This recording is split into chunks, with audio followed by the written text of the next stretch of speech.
তখন হযরত হুযায়ফা রাদিয়াল্লাহু তাআলা আনহু ওই ব্যক্তিকে ডাকলেন। ডাকার পর বলতেছে, ভাই তুমি এই যে নামাজ যে পড়লা, এই নামাজ এইভাবে নামাজ কতদিন যাবত পড়ো? ওই ব্যক্তি বলল, ভাই 40 বছর। কত বছর? 40 বছর এইভাবেই আমি নামাজ পড়ি।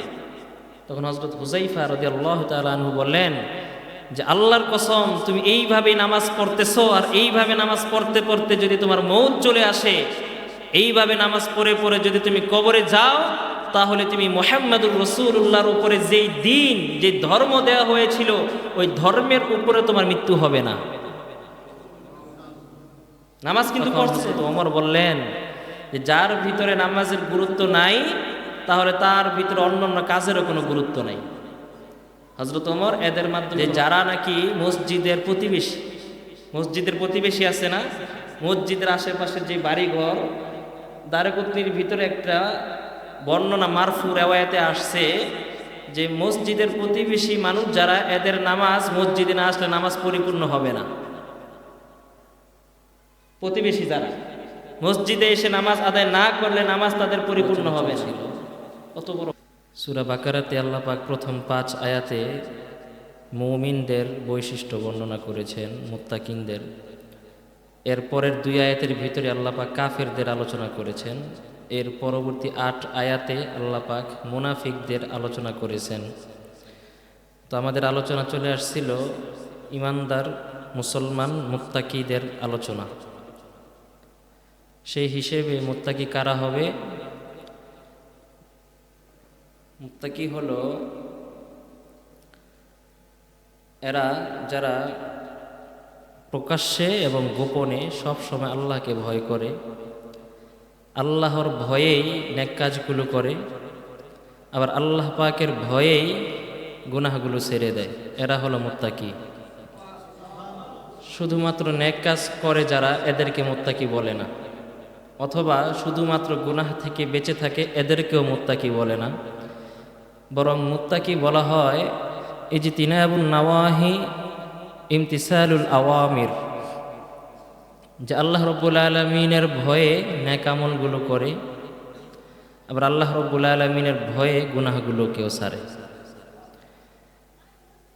কোনো ব্যক্তি নেক আমল সব করে কিন্তু গুনাহ ছাড়ে না, কি ছাড়ে না? এই ব্যক্তি শরীয়তের দৃষ্টিতে মুত্তাকি না। আবার কেউ গুনাহ করে না, আবার নেক আমলও করে না, এই ব্যক্তিও মুত্তাকি না। মুত্তাকি হলো ইজতিনাবুন নাওয়াহি, আল্লাহ পাকের সমস্ত নিষেধ কাজগুলো ছেড়ে দিবে, ওয়া ইমতিসালুল আওয়ামির, এবং আল্লাহ পাকের আদেশ সেগুলো সবগুলো পালন করবে। এর নাম হলো মুত্তাকি। তো এমন মুত্তাকিদের আল্লাহ রাব্বুল আলামিন 5টি গুণ পরের 3 আয়াতের ভিতরে আল্লাহ পাক বর্ণনা করেছেন। মুত্তাকিদের কয় গুণ? 5 গুণ। মনে রাখবেন, মুত্তাকিদের কয় গুণ? 5 গুণের ভিতরে 1 নম্বর গুণ ছিল, আমরা আলোচনা করেছি, আল্লাযীনা ইউমিনুনা বিল গায়ব, যারা গায়েবের প্রতি কি রাখে? বিশ্বাস রাখে, ঈমান রাখে। ঈমান বিল গায়ব। মুত্তাকি হওয়ার জন্য প্রথম শর্ত হলো গায়েবের প্রতি বিশ্বাস। গায়েবের প্রতি বিশ্বাস। এবার গায়েব কি? গায়েব সংক্রান্ত আমরা আলোচনা ইতিপূর্বে করেছি। সুতরাং এখন পরের 2 নম্বর গুণ মুত্তাকিনদের জন্য, যেটা আল্লাযীনা ইউমিনুনা বিল গায়ব ওয়া ইউকিমুনাস সালাহ, মুত্তাকি যারা নামাজ কায়েম করবে তারা। সুবহানাল্লাহ। মুত্তাকি যারা নামাজ কায়েম করবে তারা। 2 নম্বর গুণ। নামাজ কি করবে? আদায় করবে না কায়েম করবে? কায়েম করবে। আল্লাহ পাক এখানে, জি সেটাই তো তাফসীর। কি বলেন? আল্লাযীনা ইউকিমুনাস সালাহ, আল্লাহ পাক এখানে বলেন নাই যে আল্লাযীনা ইউসাল্লুনাস সালাহ, যে যারা নামাজ পড়ে, এটা বলে নাই। মুত্তাকি তারা নামাজ কায়েম করবে। কায়েম করার শর্ত হলো 4টা। কয়টা?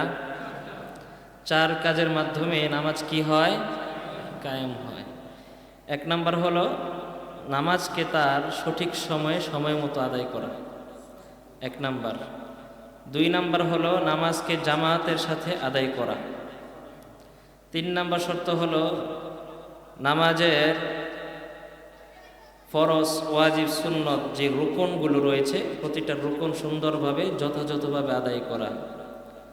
4 নাম্বার শর্ত হলো নামাজ নিয়মতান্ত্রিকভাবে ধারাবাহিকভাবে আদায় করা। নামাজ কিয়াম করা, নামাজ কায়েম করার শর্ত কয়টা ভাই? 4টা। নামাজ কায়েম করার শর্ত কয়টা? 1 নাম্বার সঠিক সময়, নামাজ তার সঠিক সময় আদায় করতে হবে। জোহরেরটা আসরে, আসরেরটা মাগরিবে হবে না, আদায় হবে বটে, কায়েম হবে না। 2 নাম্বার শর্ত ছিল জামাত বা জামাত নামাজ আদায় করা, একাকী না, ঘরে না, দোকানে না, জামাতের সাথে নামাজ কায়েম করার 2য় শর্ত জামাতের সাথে। 3 নাম্বার শর্ত হলো গুরুত্বের সাথে প্রতিটা ফরজ, ওয়াজিব, সুন্নত কি কি আছে রুকনগুলো গুরুত্বের সাথে আদায় করা, মনোযোগের সাথে, খুশু খুদুর সাথে। 3 নাম্বার শর্ত। 4 নাম্বার শর্ত হলো মুদাওয়ামাত, ধারাবাহিকভাবে, নিয়মিতভাবে। এমন না যে 1 মাস পড়লাম আর 1 মাস পড়লাম না, এটা না। অর্থাৎ ধারাবাহিকভাবে নামাজ আদায় করা, এটাকে বলা হয় কায়েম করা। যার ভিতরে 4টা গুণ থাকবে সেই নামাজ কায়েম করা হলো। কয় গুণ? মুখস্থ করেন, বারবার বলা হচ্ছে এই কারণে যাতে দিলে বসে যায়। কি বলেন? একবার দিবা শুনলে এটি বুঝবেন, কিন্তু পরে মনে থাকবে না। তাহলে আল্লাহ পাক বলছেন নামাজ কায়েম করতে। নামাজ কায়েম হয় কয় কাজের মাধ্যমে? 1 নাম্বার সময় মতো, 2 নাম্বার জামাতের সাথে, 3 নাম্বার গুরুত্বের সাথে, 4 নাম্বারে নিয়মিতভাবে। ঠিক আছে না ভাই? এই 4 কাজের মাধ্যমে নামাজ কি হবে? কায়েম হবে। সময় মতো কেন?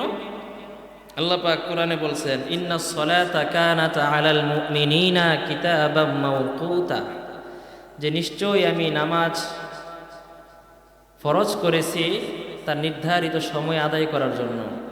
কানাত আলাল মুমিনিন কিতাবাম মাওকুতা, যে নামাজের নির্ধারিত সময়ে নামাজ পড়ার জন্যই আমি নামাজ কি করেছি? নাজিল করেছি। এরপরে অন্য জায়গায় আল্লাহ বলেন হাফিজু আলাস সালাওয়াতি ওয়াস সালাতিল উসতা, যে তোমরা নামাজকে হেফাজত করো, বিশেষ করে সলাতুল উসতা, মধ্যভাগের নামাজ। কোন ভাগের নামাজ? কথা কি বুঝতেছেন ভাই? ধারাবাহিকতা বুঝতেছেন তো? পয়েন্ট আকারে খেয়াল করবেন, স্মরণ থাকবে ইনশাআল্লাহ।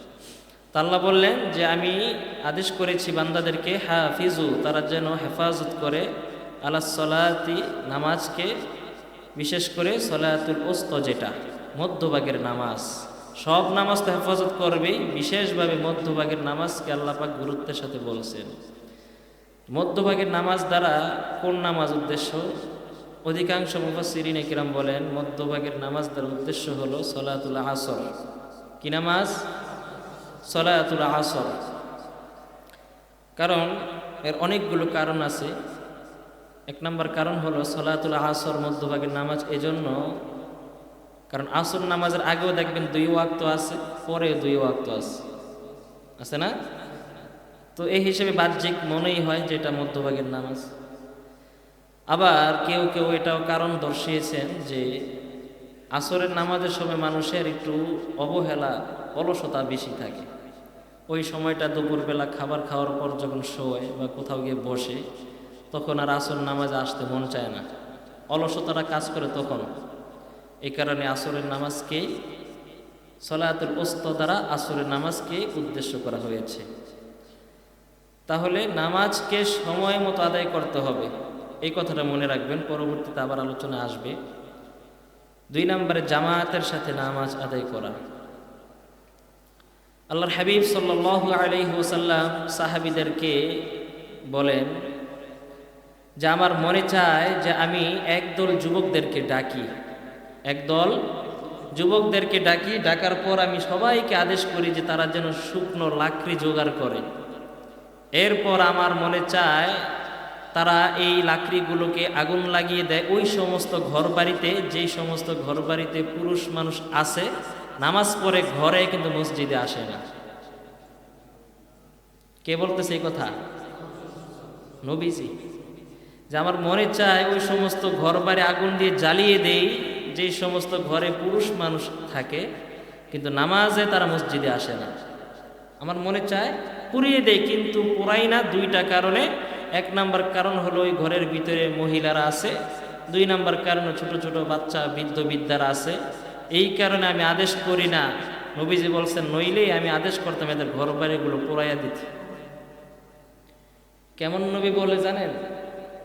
যেই নবীজিকে তায়েফের জমিনে মেরে রক্তাক্ত করে বেহুশ করে জমিনে ফালাই দেওয়ার পরেও জিবরিল আইসা বলতেছে, ইয়া রাসূলুল্লাহ, আপনি একবার আদেশ করেন, আমি দুইটা পাহাড়ের মধ্য দিয়ে এমনভাবে এদেরকে চাপ দিব পুরো তায়েফবাসী সবার অস্তিত্ব বিলীন হয়ে যাবে, একবার শুধু আদেশ করেন।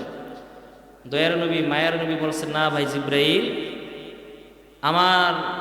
আমি রহমতের নবী, আমার উপস্থিতিতে এক দল ধ্বংস হয়ে যাবে এটা আমি চাই না।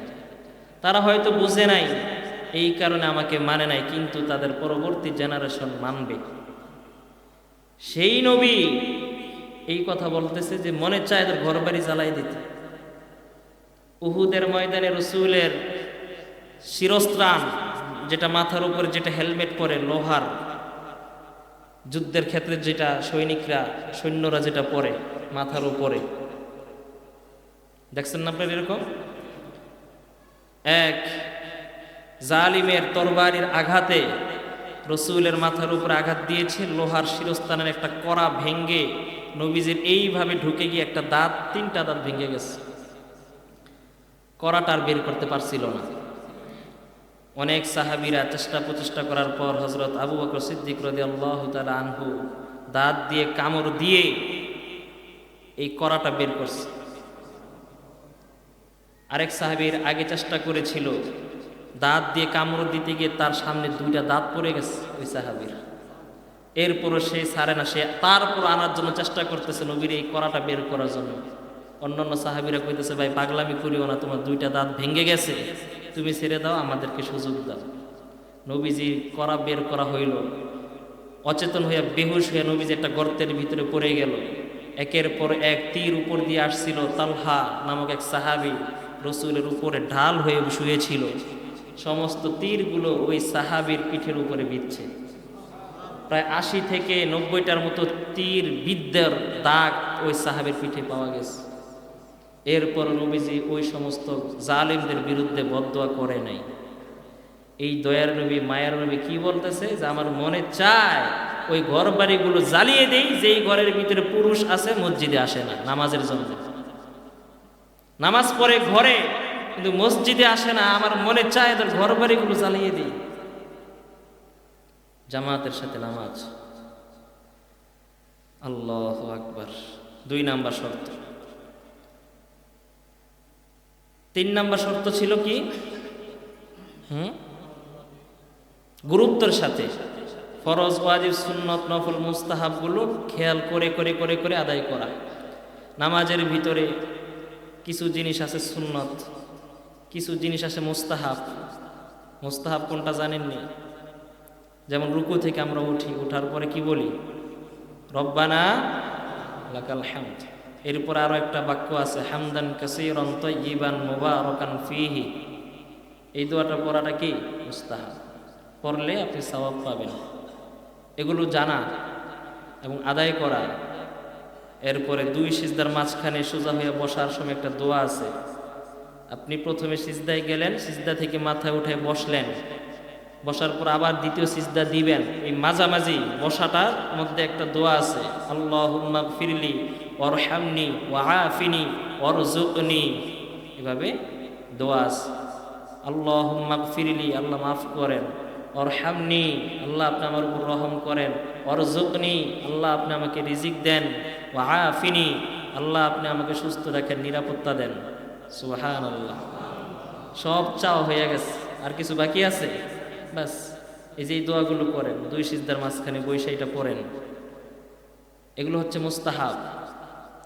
কিন্তু আমাদের অনেকেই এক সিজদা দিয়া না বসে আরেকটা সিজদা দিয়ে দেয়।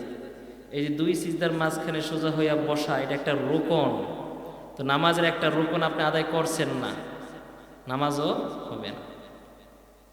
এরপরে রুকু থেকে দাঁড়িয়ে সোজা হইয়া দাঁড়ানো, স্থির হওয়া, এটা হলো একটা রোকন। রুকু থেকে দাঁড়াইয়া সোজা হয়ে স্থির হওয়া, এটা একটা রোকন। কিন্তু যেই মানুষটা রুকু থেকে কোনো রকমে মাথা উঠাইয়া আবার সিজদায় চলে যায়, আর কি দাঁড়ানোর যে রোকনটা সেটা আদায় হয়েছে, তার নামাজও হয়নি। কিন্তু সে তো ভাবতেছে আমি নামাজি, আমি নামাজ পড়ি, 50 বছর নামাজ পড়ি, অথচ নামাজের রোকনগুলো সে আদায় করে না। এক হাদিসের ভিতরে পাওয়া যায়, তিরমিজিতে আসছে, নবীজি বলছেন ওই ব্যক্তির নামাজ কোনো নামাজই নয় যেই ব্যক্তির নামাজের ভিতরে ইকামত নাই। খেয়াল করেন, নবীজি বলেন ওই ব্যক্তির নামাজ নামাজই না যেই ব্যক্তির নামাজে কি নাই, একামত নাই। এটা কোন একামত? মুয়াজ্জিন সাহেব যেটা, এটা না। একামত কোনটা? যার নামাজের ভিতরে স্থিরতা নাই। নামাজের ভিতরে কি নাই? স্থিরতা নাই। নামাজ পড়ে তড়িৎ গতিতে নামাজ পড়ে, বুলেটের মতো 5G গতিতে নামাজ তার শেষ। দুই সিজদার মাঝখানে সে বসলো না, রুকু থেকে উঠা ধীরে সুস্থে দাঁড়াইল না, এই যে তড়িৎ গতিতে সে নামাজ পড়তেছে, নবীজি বলেন তার নামাজ নামাজই না। হযরত হুযায়ফা রাদিয়াল্লাহু তাআলা আনহু একদিন এক লোককে নামাজ পড়তে দেখলেন যে সে নামাজের রুকুন আরকানগুলো সুন্দরভাবে আদায় করছিল না, অবহেলার সাথে, গাফলতির সাথে সে নামাজ পড়ে যাচ্ছে কোনো রকমে। সাহাবীর নাম কি? হযরত হুযায়ফা। কথা বুঝতেছেন? মনে রাখবেন কিন্তু। তো হযরত হুযায়ফা রাদিয়াল্লাহু তাআলা আনহু তিনি দেখলেন এক ব্যক্তিকে, যে ওই লোকটা নামাজ পড়তেছে কিন্তু নামাজের রুকনগুলো ঠিকঠাক মতো করছে না, তাড়াহুড়া করে। হযরত হুযায়ফা রাদিয়াল্লাহু তাআলা আনহু ওই ব্যক্তিকে ডাকলেন। ডাকার পর বলতেছে, ভাই তুমি এই যে নামাজ যে পড়লা, এই নামাজ এইভাবে নামাজ কতদিন যাবত পড়ো?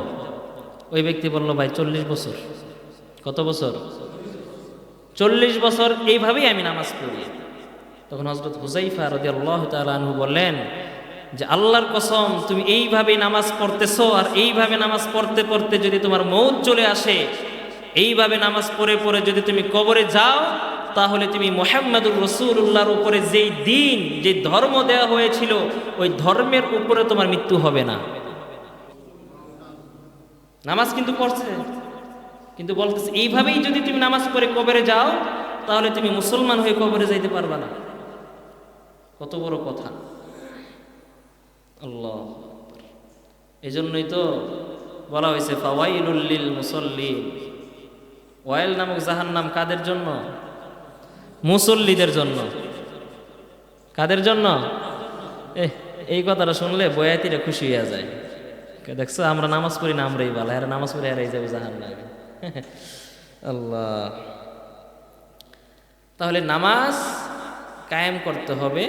যেটা 4 নাম্বার যেটা ছিল সেটা হইল গুরুত্বের সাথে। 5 নাম্বার কায়েম করার অর্থ ছিল নিয়মিতভাবে, রেগুলারলি, সব সময়। রমজান মাসে নামাজ পড়লাম আর পড়লাম না, 6 মাস পড়ি 6 মাস পড়ি না, 2 দিন পড়ি 4 দিন পড়ি না, এটাও নামাজ কায়েম না। এই যে এই 5টা না 4টা গুণের কথা বললাম, 1 নম্বরে সময় মতো, 2 নম্বরে জামায়াতের সাথে, 3 নম্বর গুরুত্বের সাথে, 4 নম্বরে নিয়মিতভাবে। এই 4টা গুণ রক্ষা করে যদি আমি নামাজ নিয়মিত পড়তে পারি, তাহলে আমার মাধ্যমেই হবে নামাজ কায়েম করা। তখন এই মুসল্লির ব্যাপারে আল্লাহ পাক কুরআনুল কারীমে বলেছেন যে তার নামাজ তাকে অশ্লীল ফাহেসা কাজ থেকে তাকে বিতাড়িত রাখবে, দূরে রাখবে। ইন্নাস সালাতা তানহা আনিল ফাহশাই ওয়াল মুনকার। নিশ্চয়ই নামাজ নামাজিকে সমস্ত অশ্লীল ফাহশা কাজ থেকে দূরে রাখে। কিন্তু আমরা নামাজ পড়ি, মিথ্যাও ছাড়তে পারি না। নামাজ পড়ি, ধোঁকা দেই। নামাজ পড়ি, ওজনে কম দেই। নামাজ পড়ি, ব্যবসায় নামাজ পড়ি, মিথ্যা বলি। নামাজ পড়ি, সুদের কারবারিও করি। আবার নামাজ পড়ি, আবার ঘুষ খাই। নামাজ পড়ি, আবার মানুষের হক নষ্ট করি। নামাজ পড়ি মানুষকে বেফাস ভাষায় গালিগালাজ করি, নামাজ পড়ি আবার পরিবারের লোকদের সাথে আবার আতাল জাতালও করি, আছে না? তাহলে বোঝা গেল তার এই নামাজ তাকে দূরে সরাইতে পারলো না অশ্লীল কাজ থেকে। তার মানে তার নামাজ আদায় হয় কিন্তু কায়েম হয় না। নামাজ কি হয়? আদায় হয় কিন্তু কি হয় না? কায়েম হয় না। এক ব্যক্তি রসুলের যুগে সে নামাজ পড়তো আবার চুরি করত। সাহাবীর আয়েশা নবীজির কাছে দরবারে বিচার দিল যে ইয়া রাসূলুল্লাহ, যে অমুক ব্যক্তি তো আপনার পিছনে নামাজ পড়ে কিন্তু সে আবার চুরিও করে রাত্রিবেলা, তো তার নামাজ তো তাকে চুরি থেকে সরাইতে পারল না। তখন নবীজি বললেন তাকে নামাজ পড়তে দাও, পড়তে দাও, পড়তে দাও, এক সময় নামাজ যখন ঠিক হয়ে যাবে তার চুরিও বন্ধ হয়ে যাবে। বাস্তবেই দেখা গেল ওই সাহাবী নামাজ পড়তে পড়তে পড়তে পড়তে একটা সময় সে চুরি ছেড়ে দিয়ে একদম কামেল ইমানদার হয়ে গেছে।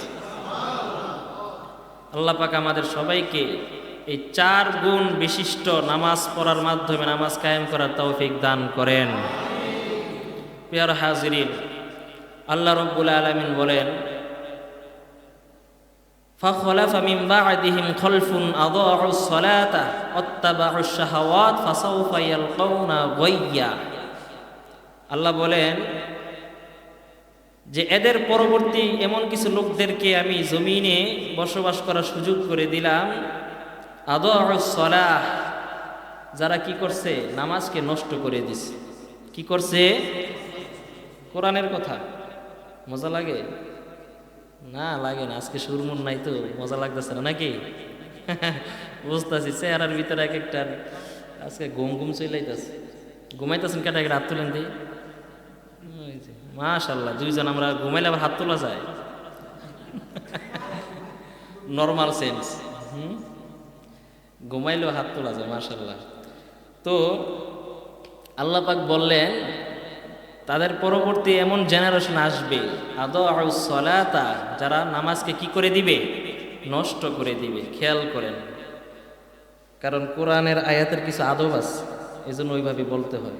আপনারা একটু শরীরে একটু এনার্জি নেন, ঘুমায়েন না, ঠিক আছে? আল্লাহ, আপনাকে অবস্থা বুঝতেছি, আবার একটু পরে আবার ঘুম যাইব না, ঠিক আছে? একটু ধৈর্য সহকারে একটু খিস খেয়ে থাকেন, ঘুম যাইবে একটু পরে ইনশাল্লাহ। আল্লাহ, তাহলে নামাজ নষ্ট করে দিবেন মানে কি? নামাজ নষ্ট করে দিবের মানে হলো যে নামাজকে সময় মতো আদায় করবে না। নামাজকে তার সময় মতো আদায় না করার মাধ্যমে নামাজ নষ্ট হবে, 1। 2 নাম্বার, নামাজের রুকনগুলো সে সঠিকভাবে আদায় করবে না। 2 নাম্বার, নামাজ নষ্ট হয়ে দিবে। নামাজ যে তারা নষ্ট করে দিবে, এই নষ্ট করার ভিতরে কিছু কথা আছে। যে একবার হযরত ওমর ফারুক রাদিয়াল্লাহু তাআলা আনহু তার খেলাফতকালে তার আমলাদেরকে ডাকলেন। রাষ্ট্রীয় যে সরকারি কর্মকর্তা যারা আছে এদেরকে ডেকে বললেন, এই আমার কর্মচারী তোমরা শোনো, তোমাদের ভিতরে নামাজের গুরুত্ব নাই কার কার ভিতরে? নামাজকে গুরুত্ব দেয় না কেডা কেডা? হাত তোলো। তো কিছু কিছু সাহাবী তার হাত তুলছে। এর কারণ হলো সাহাবীরা এমন ছিল, এদের ভিতরে যেটা বাহিরেও সেটা, তারা কোনোটা লুকোচুরি করতেন না। এমন সাহাবী আয়েশা নবীজির কাছে নিজেদের অন্যায়ের কথা ডিরেক্টলি বলে দিত, কোনো কিছু লুকোচুরি তারা করতেন না। এজন্য হয়েছে তারা সাহাবী। তো সাহাবীরা হাত তুলছে যে আমাদের ভিতরে নামাজের গাফলতি আছে, গুরুত্ব নাই।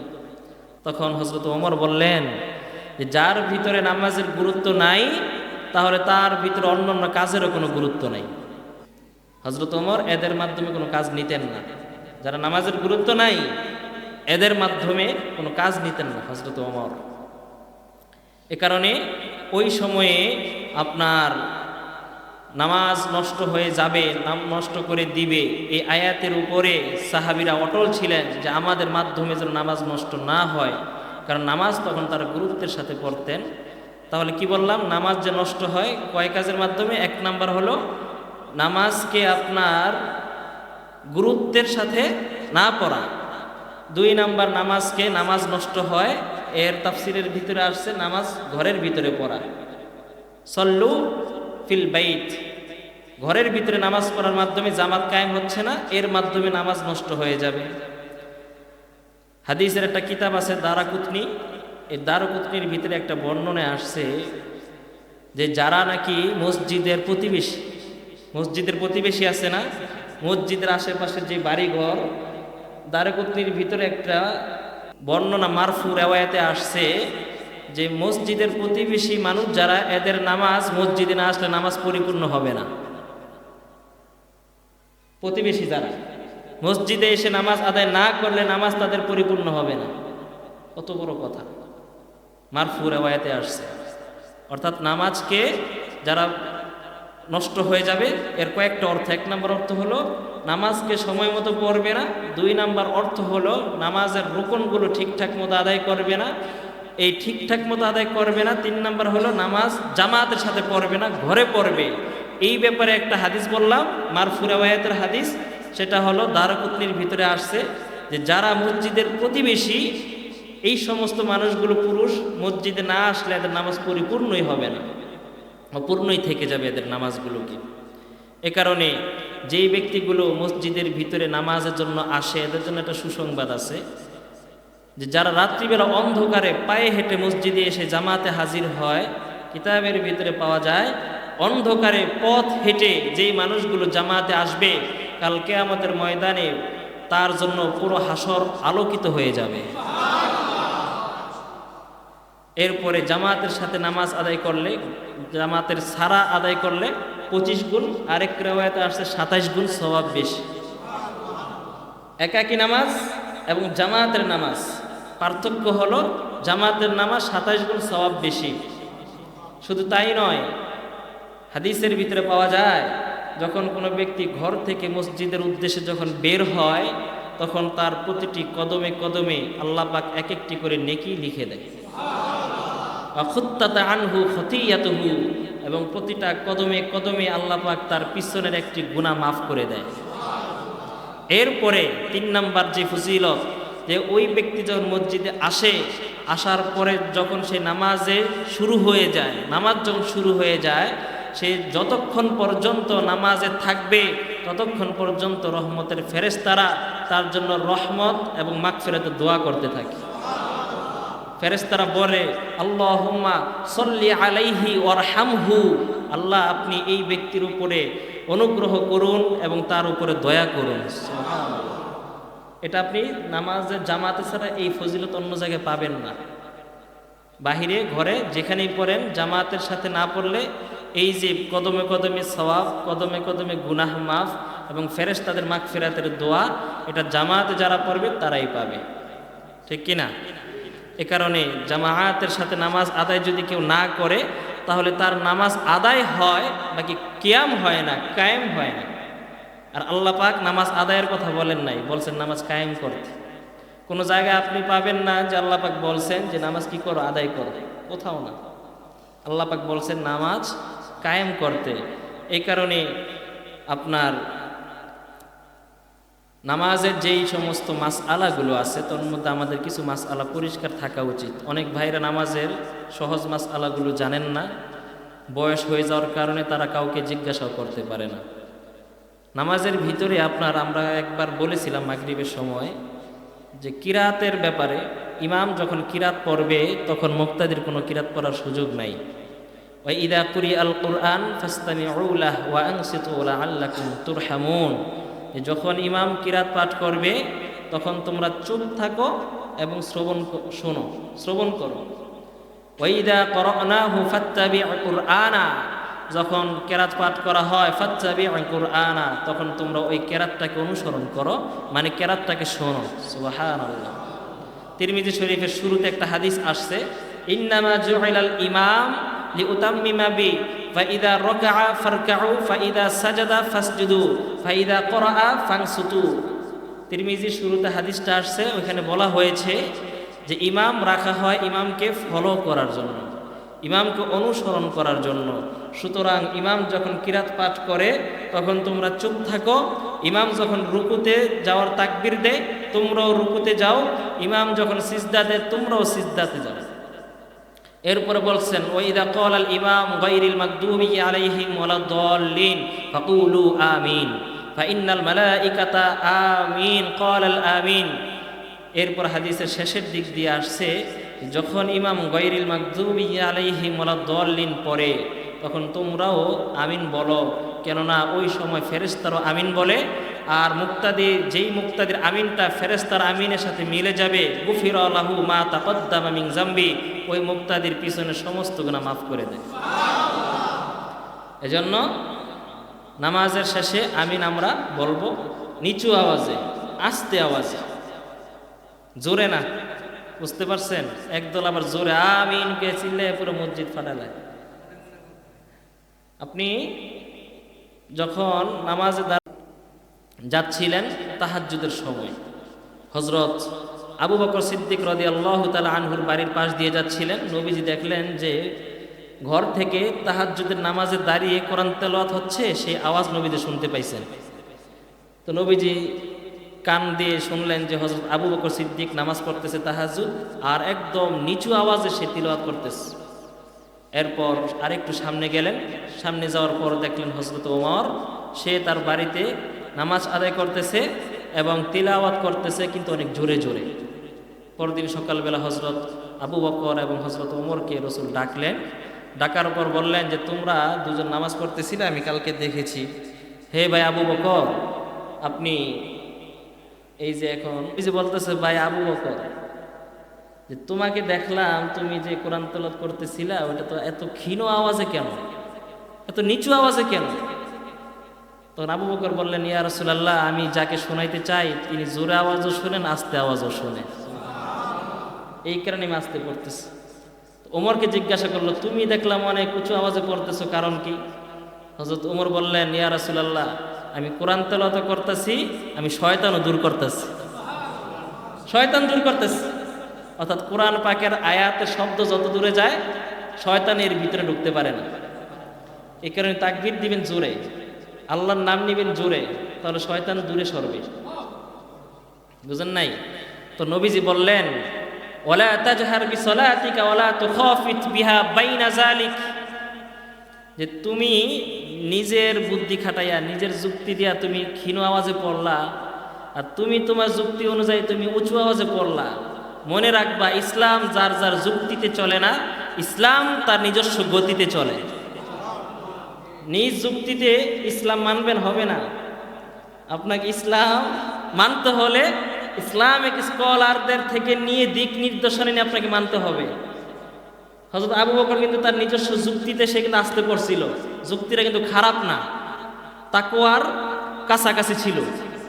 আবার হযরত ওমরের যুক্তিটাও ফালানোর মতো না, ওইটাও একটা ইসলামের শরীয়তের কাছাকাছি ছিল, কিন্তু এরপর ওইটা রসুলের কাছে গ্রহণযোগ্য না। কেন? কারণ তারা রসুল থেকে পারমিশন নেয় নাই, পরামর্শ নেয় নাই, রায় নেয় নাই। এ কারণে ইসলামের মন গড়া কোনো আমল গ্রহণযোগ্য না। যখন সূরাতুল মুমিনুনের আয়াত নাজিল হয়ে গেল, কদ আফলাহাল মুমিনুন আল্লাযীনা হুম ফী সলাতিহিম খাশিউন, যে প্রকৃত ঈমানদার মুমিন সফলকাম হয়েছে তারা, আল্লাযীনা হুম ফী সলাতিহিম খাশিউন, যারা নামাজের ভিতরে খুশু ও খুদুর সাথে নামাজ আদায় করে, বিনয়ের সাথে যারা নামাজ আদায় করে, তারা হচ্ছে সফলকাম মুমিন। সুবহানাল্লাহ। হযরত ইবনে মাসউদ রাদিয়াল্লাহু তাআলা আনহু বলেন, এই আয়াত যখন নাজিল হলো, তখন এই আয়াত নাজিল হওয়ার আগে আমাদের অভ্যাস ছিল এমন যে সাহাবীরা নামাজ পড়তো আর উপরে আসমানের দিকে তাকাইতো, এদিক সেদিক তাকাইতো। কিন্তু যখন এই আয়াতটা নাজিল হয়ে গেল যে খুশু ও খুদুর সাথে নামাজ যারা পড়ে তারা হলো সফলকাম, এই আয়াত নাজিল হওয়ার পর সমস্ত সাহাবীরা এখন আর কেউ উপরের দিকে তাকায় না, সবাই যার যার নিচের দিকে তাকায় থাকে। আবার অনেক অনেক সাহাবীরা দেখা গেছে যে তারা শুরুর দিকে নামাজে চক্ষু বন্ধ করে রাখতো, ওই যে খুশু খুজুর জন্য। এখানে একটা মাসআলা হলো যে নামাজের ভিতরে আপনার দৃষ্টি খোলা রাখতে হয়। নামাজের ভিতরে বিনা কারণে চোখ বন্ধ করে রাখা অভ্যাস বানানোটা মাকরুহ। কারণ ছাড়া নামাজে চোখ বন্ধ করা এটা ইসলামে জায়েজ নেই। তবে আপনি খোলা এমন ময়দানে নামাজ পড়তেছেন, যেখানে রাস্তাঘাট দিয়ে মানুষ আসা যাওয়া করতেছে, এখানে ওদিক সেদিক নজর গেলে আপনার মনোযোগ হারিয়ে যাবে। তো সেই ক্ষেত্রে মনোযোগ ঠিক রাখার জন্য নামাজে আপনি সাময়িকের জন্য যতটুকু প্রয়োজন ততটুকু আপনি দৃষ্টি বন্ধ রাখতে পারেন। কিন্তু যেখানে প্রয়োজন নাই, বিনা কারণে নামাজে চক্ষু বন্ধ করে রাখাটা মাকরুহ। যেহেতু আজকে নামাজ কায়েমের আলোচনা চলতেছে, এই করে টুকটাক মাসালো আমাদের জানা দরকার। তো নামাজে এবং সিজদাতে গিয়ে আমরা নামাজে চোখ বন্ধ রাখবো না, ঠিক আছে তো ইনশাল্লাহ। 2 নাম্বার, এখন শীতকালে আমরা অনেকে রুমাল ব্যবহার করি না মাথায়, অনেকে চাদর ব্যবহার করি, মাফলার ব্যবহার করি। তো মাসআলা হলো চাদর কিংবা মাফলার আপনার কাঁধের উপর দিয়ে 2 পাশ দিয়ে ঝুলিয়ে দেওয়া, এটাকে বলা হয় আপনার সদল। এটা ঝুলিয়ে রাখাটা মাকরুহ, 2 পাশ দিয়ে ঝুলিয়ে রাখাটা কি মাকরুহ। অনেক ভাইরা দেখি যে রুমাল দিয়ে, আপনার খেয়াল রাখবেন কিন্তু গুরুত্বপূর্ণ, যে মাফলার হোক কিংবা যেটাই হোক, চাদর রুমাল 2 পাশ দিয়ে এমনি ছেড়ে দেওয়া, এটা কি মাকরুহ। যে কোনো একটা পাশ আপনাকে উপরে তুলে রাখতে হবে, বুঝলেন নাই? যে কোনো একটা পাশ উপরে তুলে রাখতে হবে, অথবা এক পাশ ঘুরাইয়া আরেক দিক দিয়ে আয়না পরে ছাড়তে পারেন। একটা কম বেশি হবে, একটা বড় হবে, একটা ছোট হবে, এইভাবে রাখা যায়। কোনো ইমাম বলছেন এইভাবে রাখা যাবে না, এক পাশ ঝুলে থাকবে। 2 পাশ ঝুলে থাকলে কোনো ইমাম বলছেন মাকরুহ, আর কোনো ইমাম বলছেন যে না, 2 পাশ যদি পেঁচানো থাকে, সরাসরি ছাড়ে না কিন্তু প্যাচ ম্যাচ দিয়ে ছাড়ছে, সরাসরি ছাড়ে নাই, তাহলে সমস্যা নাই। কিন্তু কোনো ফকিহ বলেছেন যে না, পেঁচায় ছাড়ুক আর যেভাবেই ছাড়ুক, 2 দিক দিয়ে ঝুলে থাকলে এটা মাকরুহ। তাহলে চোখ বন্ধ রাখা যাবে না, 2 দিক দিয়ে রুমাল বা মাফলার বা চাদর ছাড়াও যাবে না। এরপর আমি যখন নামাজে দাঁড়াবো, তখন আমার দৃষ্টিটা থাকবে সিজদার জায়গায়, হাত থাকবে নাভির নিচে। আবার আমি যখন রুকুতে যাব, তখন আমার হাতের এই 5টা আঙ্গুল এরকম বাঘের মতো থাবা দিয়ে শক্ত করে হাঁটুকে চাপ দিয়ে ধরে রাখবো, শক্ত করে হাতগুলো এইভাবে ছড়ানো থাকবে। এরপরে যখন আমি উঠবো, সামিআ আল্লাহু লিমান হামিদা, আমি সোজা হয়ে দাঁড়াবো, স্থির হব। এরপরে আমি যাব সিজদায়। সিজদায় যাওয়ার সময় হয় কি, আমাদের অনেকে মাথা এরকমভাবে ভাঙ্গা ফেলে, সিজদা যেতেছে এমনি মাথা একবারে বোঝা করে ফেলে। না, আপনি যখন সিজদায় যাওয়ার সময় অথবা সিজদা থেকে উপরে ওঠার সময় যখন আপনি মাথাটা এমনি নিচু করে দিলেন, তখন আপনার আরও একটা রুকু হয়ে গেছে, বুঝতেছেন? যখন মাথাটা নিচু করে দিলেন, তখন কিন্তু আরেকটা রুকু হয়ে গেছে। নামাজের রুকু কয়টা? একটা। এক রাকাত নামাজের রুকু কয়টা? কিন্তু ওঠার সময় বসার সময় যখন আমি মাথা এইভাবে ঝুঁকাইয়া দেই, তখন কিন্তু আমরা আরও একটা রুকু হয়ে যাইতেছি। এজন্য এটা এভাবে পড়া নিষেধ। ওঠার সময় অনেকে এমনি উঠে না, ওঠার সময় মাথা সোজা রেখে উঠতে হবে, এইভাবে। আবার নামার সময় এইভাবে, কিন্তু মাথা নিচু করে ঝুঁকানো যাবে না। এরপর আমি যখন সিজদাতে যাব, সিজদাতে যাওয়ার সময় যে 2 হাতের আঙ্গুলগুলো আমি মিলিয়ে রাখবো, মিলিয়ে রাখা এই 2 বৃদ্ধাঙ্গুলির মাঝখানে আমি নাকটা রাখবো, কপালটা রাখবো। 7 অঙ্গের মাধ্যমে সিজদা দেওয়া হয়। কয় অঙ্গের মাধ্যমে? 7 অঙ্গের মাধ্যমে। যখন আপনি পা 2টা ব্যাকা করলেন, এই 2টা পা, এরপরে জমিনে রাখতেছে 2টা হাঁটু, 4টা, এরপরে 2টা হাত, কয়টা? 6টা, এরপর আপনার কপাল, 7 অঙ্গের মাধ্যমে আপনার কি সিজদা দিতে হয়। 7 অঙ্গ মিলিয়ে থাকে, এটা ফরজ। 7 অঙ্গের, 7 অঙ্গের কোনো একটা যদি আপনার না লাগে, তাহলে আপনার সিজদা ফরজ আদায় হচ্ছে না। তবে নাক, এটা আপনার কোনো ইমাম বলেছেন এটাও 7 অঙ্গের ভিতরে আছে, এটাও লাগাতে হবে। তখন আপনি এরপরে হাঁটু। আর যাদের শক্তি আছে, সমস্যা হয় না, তারা মাটিতে ট্যাক না লাগাইয়া ওঠার চেষ্টা করবেন। মাটিতে ট্যাক লাগানো বিনা কারণে এটাও মাকরুহ। সিজদা থেকে যখন আমরা দাঁড়াই, তখন মাটিতে ট্যাক লাগানোটাও মাকরুহ। তবে যারা দুর্বল, জরুরত, তাদের জন্য সমস্যা নেই। বুঝে আসছে? এরপরে সিজদায় যাওয়ার পর এই 7টা অঙ্গে যেটার কথা বললাম ফরজ, এর কোন একটা অঙ্গ যদি আপনার 3 তাসবিহ পরিমাণ জমিনের উপরে থাকে, আলাদা থাকে, মনে করেন আপনি সিজদায় গেলেন, এক পা আর এক পা উঠে দিয়ে রাখলেন পিছন দিয়া, তাহলে 7 অঙ্গের কিন্তু একটা অঙ্গ কিন্তু উঠে গেল। অথবা আপনি 2 পাও বারবার নাড়াচাড়া করতেছেন, এত পরিমাণ নাড়াচাড়া করতেছেন যে 3 তাসবিহ পরিমাণ হয়ে গেছে সময়। 3 তাসবিহ পরিমাণ যদি কোনো একটা অঙ্গ যদি জমিন থেকে উঠে যায়, তাহলে আপনার নামাজ বাদ। নামাজ কি? এরপর আমি উঠলাম, সিজদা দিয়ে বসলাম, বসার পরে হাঁটুর উপরে, রানের উপরে আমি আঙ্গুল রাখবো। এই ক্ষেত্রে আমি খেয়াল রাখবেন, আঙ্গুল হাত যেন হাঁটুর নিচে না আসে। হ্যাঁ, একটু বসেন না, একটু ভাই একটু দেখান তো এদিক দিয়ে, বসেন একটু দেখাই দিই। হ্যাঁ, এই যে রানের উপরে থাকতে হবে, হাঁটুর নিচে আসবে না, একটু হাতটা নিচে। হ্যাঁ, এই যে এখন যেই জায়গায় আছে, এই জায়গায় আসলে হাদিসে আসছে যতটুকু আঙ্গুল হাঁটুর নিচে নামবে ততটুকু আঙ্গুল আগুনের কেচি দিয়ে কাটা হবে। খেয়াল করছেন কখনো? অনেক ভাই আছে যে হাঁটুর দিয়ে এমনি দিয়ে রাখে, না, এটা মাকরুহে তাহরিমি, রাখা যাবে না। এরপর ঠিক আছে, আপনি সহজে বসে। হ্যাঁ হ্যাঁ, দেখাই দিদি স্যার, কি রানের নিচে নামবে না, হাঁটুর নিচে নামবে না, উপরে রাখবেন। হ্যাঁ হ্যাঁ, বরাবর। এরপর এবার আপনি আঙ্গুলগুলো কি রাখবেন? বসা অবস্থায় রানের উপরে স্বাভাবিকভাবে রাখবেন। মনে রাখবেন, রানে রুকুতে আঙ্গুল সরানো থাকবে, সিজদাতে আঙ্গুল মিলানো থাকবে, আর বসন্ত অবস্থায় আঙ্গুলগুলো স্বাভাবিক থাকবে। আর যখন আমি তাকবীর বাড়বো তখনও আমার আঙ্গুল এই হাতের পাঞ্জাটা পশ্চিম দিকে থাকবে। অনেকে যে এমন করে রয়, হ্যাঁ, না, এই কিবলার দিকে থাকবে। হাতের তালু কোথায় থাকবে? কিবলার দিকে থাকবে, আঙ্গুলগুলো স্বাভাবিকভাবে থাকবে। ঠিক আছে, আঙ্গুলগুলো এইভাবে রেখে এই যে কানের লতি পর্যন্ত। আর যখন আমি তাকবীর বাঁধবো, আল্লাহু আকবার যখন বলবো, তখন আমার চেহারা থাকবে কোন দিকে? এটা একটা ইম্পর্টেন্ট পয়েন্ট। যখন আমি তাকবীর বাঁধবো আমার চেহারা থাকতে হবে কোথায়?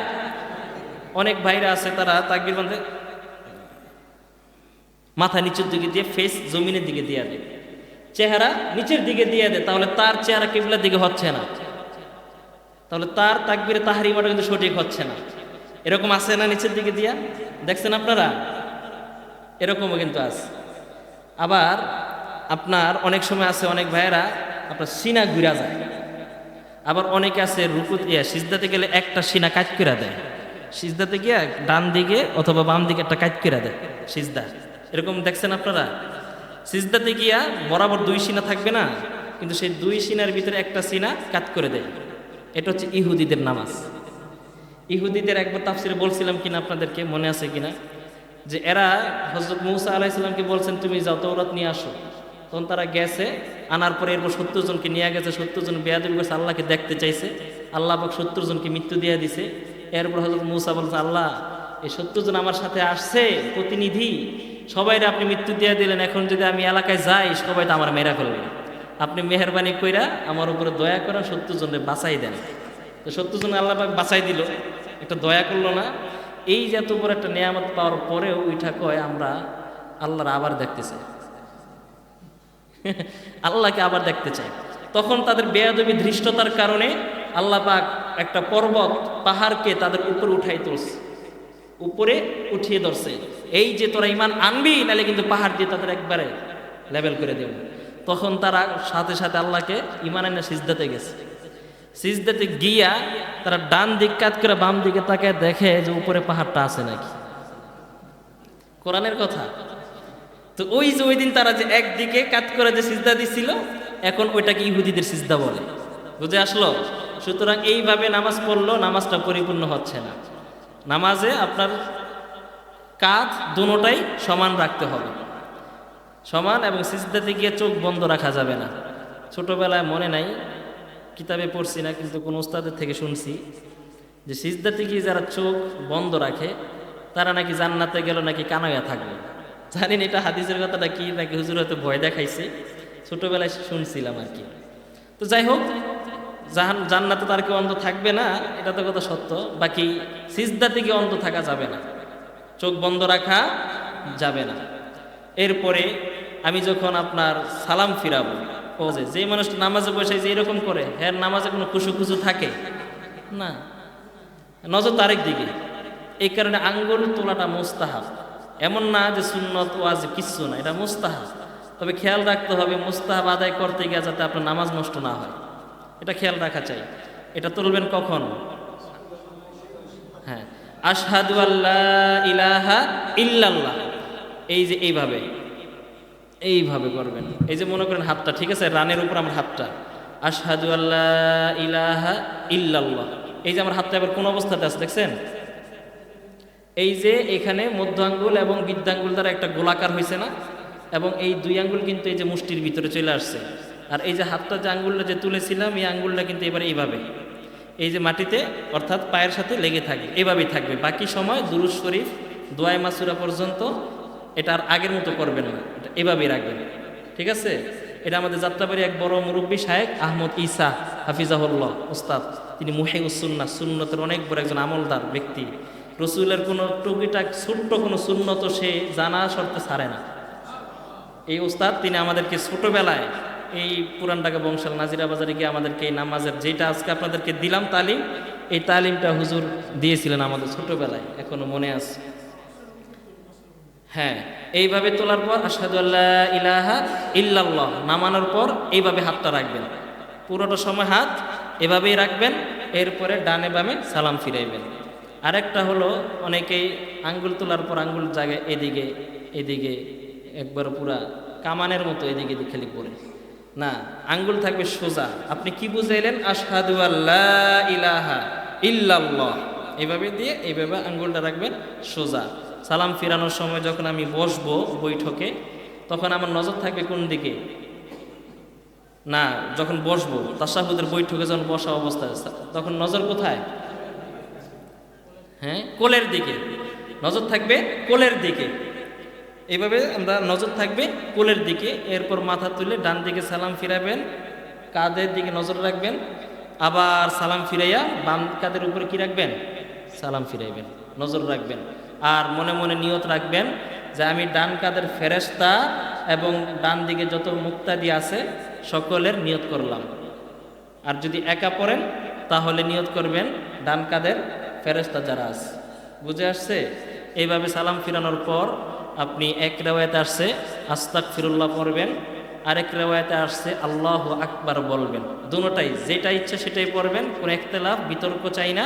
তবে হ্যাঁ, আমার নিজস্ব মত এবং উস্তাদ থেকে যেটা শিখেছি সেটা হলো, যেই সাহাবী থেকে আল্লাহু আকবার বলার কথা আসছে হাদিসের ভিতর, বুখারীতে আসছে, যেই সাহাবী আল্লাহু আকবারের কথা বর্ণনা করছে ওই সাহাবী ওই ইস্তেগফারের কথা বর্ণনা করছে। অর্থাৎ একই সাহাবী থেকে দুই রকমের রেওয়ায়াত। এবার আপনি কোনটা মানবেন? আস্তাগফিরুল্লাহটা কেন মানবেন? কারণ এটার ভিতরে সালাম ফিরানোর পর কি পড়তো? আস্তাগফিরুল্লাহ। এ কারণে আমাদের কাছে এটা শক্তিশালী মনে হয়, এটা রাজেহ প্রাধান্য মনে হয়, এই কারণে আমরা আস্তাগফিরুল্লাহ পড়ি। আবার যাদের কাছে আল্লাহু আকবার এটা ভালো লাগে তারা সেটা পড়বেন, কোনো ইখতিলাফ চাই না। এক মুরব্বী অনেকদিন আগে আমাকে বলছে যে সালাম ফিরানোর পরেই আস্তাগফিরুল্লাহ আপনারা পড়েন কে? আপনারা কি নামাজের ভিতরে কি কোনো গুনাহ করছেন নি? নামাজের ভিতরে কি কোনো অন্যায় করছেন নি? আস্তাগফিরুল্লাহ কেন করেন? আরে মিয়া সাহেব, আপনি কি এমন হইয়া গেলেন নামাজের ভিতরে আপনার গুনাহ হয় নাই? নামাজের ভিতরে আমাদের মন যতটুকু থাকা ততটুকু রাখতে পারি। আরে নামাজে বসে কত চিন্তা ভাবনা, এমন চিন্তা ভাবনা, অশ্লীল চিন্তা ভাবনা আসে, এটা বলাও যায় না, ঠিক না? তো এটাও তো একটা নামাজের সাথে একটা জুলুম। নবীজি যেইখানে বলছে আল্লাহুম্মা কামা আবাদতু হাক্কা ইবাদাতিক, আল্লাহ রসুল আল্লাহ নবীজি বলতেন আল্লাহ যেইভাবে আপনার শান অনুযায়ী ইবাদত করা দরকার ছিল আমি মুহাম্মদ আপনার শান অনুযায়ী ইবাদত করতে পারি না, আল্লাহ আপনি কবুল করেন। যেইখানে নবীজি এই কথা বলছেন আল্লাহ আপনার শান অনুযায়ী আমি তো আমল করতে পারি না, ইবাদত করতে পারি না, যেইভাবে রুকু করা দরকার সেইভাবে করতে পারি না, যেইভাবে সিজদা দেওয়া দরকার সেইভাবে করতে পারি না, যেইভাবে তিলাওয়াত করা দরকার সেইভাবে করতে পারি না, যেইভাবে যত কিছু দরকার পারি না। তো সালাম ফিরানোর পর দেখবেন অটোমেটিকলি আস্তাগফিরুল্লাহ হিসাব বলে, ঠিক না? আস্তাগফিরুল্লাহ হিসাব বলে আপনি একবার তিনবার আস্তাগফিরুল্লাহ পড়েন। এরপরে নবীজির আরো অনেক মাসনুন দোয়া আছে। আল্লাহুম্মা আইন্নি আলা যিকরিকা ওয়া শুকরিকা ওয়া হুসনি ইবাদাতিক, আল্লাহুম্মা লা মানিআ লিমা আ'তাইতা ওয়া লা মু'তিয়া লিমা মানা'তা ওয়া লা ইয়ানফা'ু যাল জাদ্দু মিনকাল জাদ, এগুলো পড়তো। এরপর নবীজি পড়তেন শাহিদাল্লাহু আন্নাহু লা ইলাহা ইল্লা হুয়া ওয়াল মালাইকাতু ওয়া উলুল ইলমি কাইমান বিল কিসত। এই আয়াতটা নবীজি তিনবার পড়তেন। শাহিদাল্লাহ, আল্লাহ পাকের ওয়াহদানিয়াতের উপর নবীজি সাক্ষ্য দিতেন। এরপরে আয়াতুল কুরসি পড়তেন। কি পড়তেন? আয়াতুল কুরসি। এটার ফজিলত তো আমরা ইনশাআল্লাহ সামনে বলবো, তাহলে আজকে বলে দেই। আয়াতুল কুরসি যে ব্যক্তি প্রত্যেক ফরজ নামাজের পরে পড়বে, নবীজি বলেন ওই ব্যক্তির মাঝে এবং জান্নাতের মাঝে একটা মাত্র বাধা, সেটা হলো মৃত্যু। তার মৃত্যু হয় না, সে জান্নাতে যেতে পারে না। মৃত্যু হতে দেরি, জান্নাতে যাইতে দেরি হবে না। আয়াতুল কুরসি পারেন কারা কারা? হাত তুলেন তো দেখি। মাশাআল্লাহ মাশাআল্লাহ, অনেকেই আছেন, হাত নামান, শিখে নিবেন। আয়াতুল কুরসিরা শিখে নেবেন। এটা তো পরকালে জান্নাতে আছে, দুনিয়ায় আরেকটা আছে ফজিলত, বলবো? আয়াতুল কুরসির আরেকটা বড় ফজিলত আছে। ব্যবসায়ী যাদের কারখানা আছে, গোডাউন আছে, এটা এদের জন্য জরুরি। বলমনি বললে কি হবে? আপনারা তো আর গোডাউন রক্ষার জন্য কত কিছু করেন। হ্যাঁ, এই যে একটা সুন্দর একটা আমল আছে। কেউ যদি আয়াতুল কুরসি পড়ে রাত্রেবেলা গোডাউন অথবা তার ধন সম্পদ যদি তালা লাগায়, তাহলে সারা রাত আল্লাহ পাক চোর ডাকাত অগ্নিকাণ্ড থেকে তার ধন সম্পদ হেফাজত করবে। ঘরে বিছানায় শোয়ার আগে যদি বিছানায় আয়াতুল কুরসি পড়ে বিছানায় ফু দেয়, তাহলে ওই বিছানায় সমস্ত দুর্ঘটনা থেকে আল্লাহ পাক নিরাপদে রাখে। এটা আয়াতুল কুরসি অনেক ফজিলত আছে, সামনে ইনশাল্লাহ বলবো। তাহলে যেটা বলতেছিলাম, নামাজের যে খুশু আর খুজু, খুশু বলা হয় আপনার অন্তরটাকে আল্লাহর দিকে রুজু করা, আর খুজু বলা হয় অঙ্গ প্রত্যঙ্গগুলোকে ঠিক রাখা। খুশুও লাগবে, খুজুও লাগবে। খুশু হলো অন্তর আল্লাহর দিকে, খুজু হলো অঙ্গ প্রত্যঙ্গগুলো ঠিক রাখা। এর নাম হলো কি? খুশু আর খুজু। আপনি যখন খুশু আর খুজুর সাথে যখন নামাজ আদায় করবেন, তখন আপনার ভিতর কি হচ্ছে না হচ্ছে আপনার খবরই থাকবে না। আপনি স্বাদ পাইবেন, স্বাদ মজা পাইবেন। দুইজন সাহাবীকে নবীজি পাহারাদার জন্য যুদ্ধের ময়দানে দাঁড় করাইছে, যে সারা রাত তোমরা দুই সাহাবী ভাগ করে করে 1 ঘন্টা 1 ঘন্টা করে করে পাহারা দিবা। দুই সাহাবী।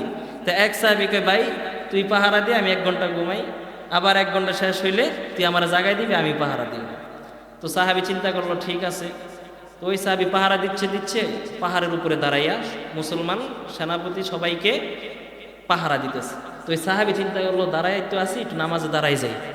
ওই সাহাবী নামাজে দাঁড়াইয়া যখন নামাজ শুরু করলো, পাশের জন সে ঘুমায় গেছে। এই সুযোগ পাইয়া শত্রুপক্ষ আয়সা তীর একের পর এক বৃষ্টির মতো ওই সাহাবীরে তীর মারতেছে। কাকে? যিনি নামাজে দাঁড়াইছে, কারণ সে তো দাঁড়ানো উঁচা, তাকে দেখা যায়। তাকে এতগুলো তীর মারছে। এরপর নামাজ শেষ করে সে তার সাথীকে জাগাইছে। জাগানোর পর ওই সাথী ঘুম থেকে উঠে দেখে তার সাথের জন একদম অবস্থা খুবই খারাপ, সংকীর্ণ অবস্থা হয়ে গেছে, মারা যাবে এরকম অবস্থা। একটার পর একটা তীর খুলতেছে আর বলতেছে, ভাই তুমি এতক্ষণ এতগুলো তীর সহ্য করছো, কেন নামাজটা আর আগে ছাইরা দিতা? নামাজটা আর একটু আগে ছাইরা দিতা, তাহলেই তো হইতো, এতগুলো আঘাত তোমাকে সহ্য করতে হতো না।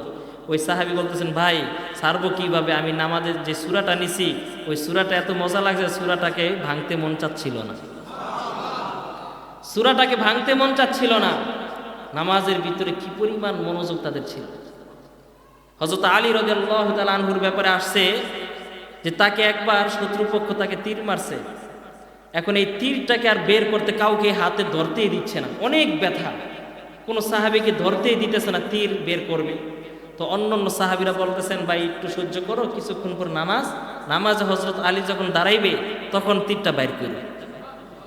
নামাজে দাঁড়াইলে হযরত আলী, এরপর তীর বের করা হয়েছে। নামাজ শেষ করে হযরত আলী বলেন যে আমার তীরটা কি বের করেছো তোমরা? সুবহানাল্লাহ। সাহাবীরা বলতেছে, হ্যাঁ ইতিমধ্যে তো বের করা হয়েছে।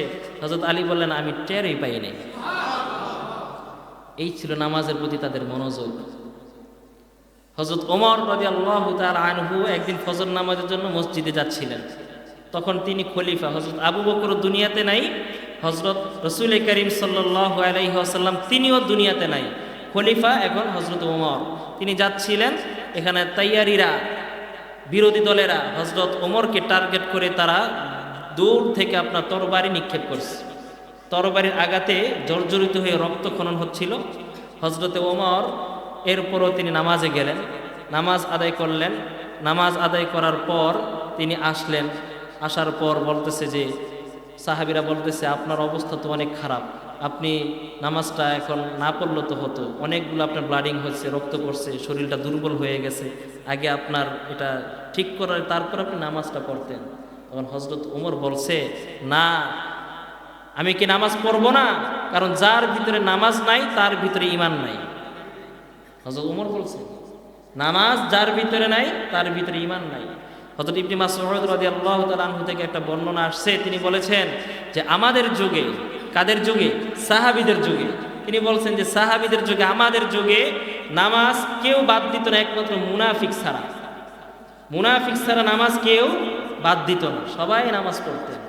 নামাজের ব্যাপারে অন্য এক হাদিসের ভিতরে আসছে, আস-সালাতু ইমাদুদ্দিন, মান আকামাহা ফাকাদ আকামাদ্দিন ওয়া মান হাদামাহা ফাকাদ হাদামাদ্দিন। নবীজি বলছেন নামাজ হলো ইসলামের ভিত্তি। নামাজ কি? নামাজের ইসলামের ভিত্তি।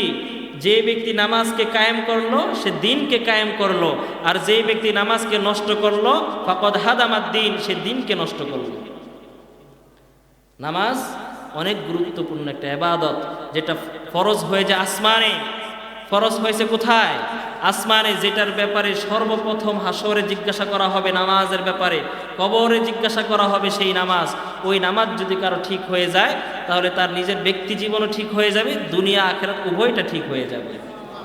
যে হাদিসটা আমি আপনাদের সামনে খুতবাতে তেলাওয়াত করেছিলাম, আউয়ালু মা ইউহাসাবু বিহিল আবদু ইয়াউমাল কিয়ামাতিস সালাহ, নবীজি বলেছেন মৃত্যুর পর একটা মানুষকে সর্বপ্রথম তার হিসাব নেওয়া হবে তার নামাজের ব্যাপারে।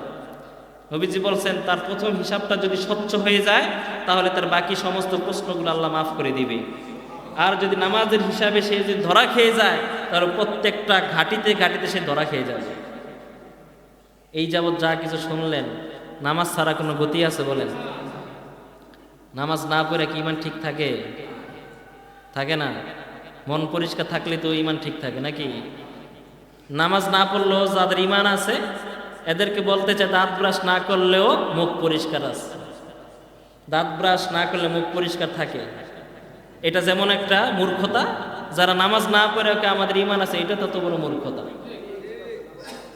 নামাজ আল ফারকু বাইনাল আবদি ওয়াল কুফরি তারকুস সালাহ, নবীজি বলেছেন যে ইমানদার এবং কাফেরের মাঝে পার্থক্য হলো নামাজ ছেড়ে দেওয়া। ইমানদার নামাজ ছাড়বে না, কাফের নামাজ পড়বে না, ঠিক না?